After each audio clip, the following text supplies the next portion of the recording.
Counties, cities, and schools all throughout Iowa no longer can require people to wear masks.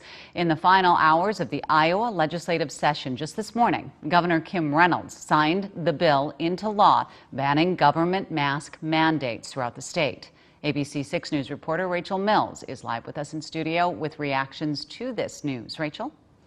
Betsy, Governor Reynolds says this ban on mask mandates is a victory for individual liberties. She says people should be free to make their own decisions when it comes to masking in public.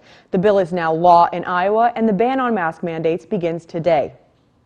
I get the arguments on both sides, but again, there are parents who believe this should be a personal decision for themselves and their children, and that it should not be mandated to them by government. Thursday was the first day this year without mask mandates in Iowa public schools, and educators there say many students ditched the mask. Most students are not wearing them or choosing not to wear them. They've been waiting for this for a long, for all year. Clear Lake Community School Superintendent Doug G says, like it or not, it's the law now. The governor obviously has information that I don't have, and she does her due diligence. I've really respected how she's handled this whole situation. And while supporters of the law believe it grants more freedom, those opposed to the ban view it as a threat to public health. Science is clear to me in situations where masks were mask mandates or strong requirements were put into play, you saw numbers significantly decline. And Director of Cerro Gordo County Public Health, Brian Honiff, says his concern is for the kids in school. Kids under 12 years of age can't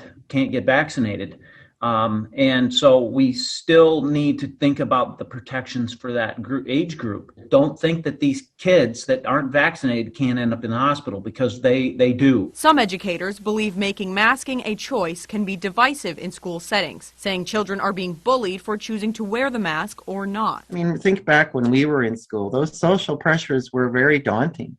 And so we have set ourselves up to continue to thin out the mental health stability of our students and our staff.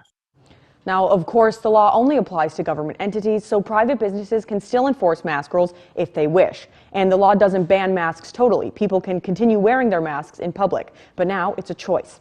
The difference between Iowa and Minnesota is Governor Tim Walz issued statewide guidance based on CDC recommendations, but counties and cities in Minnesota can still make their own rules.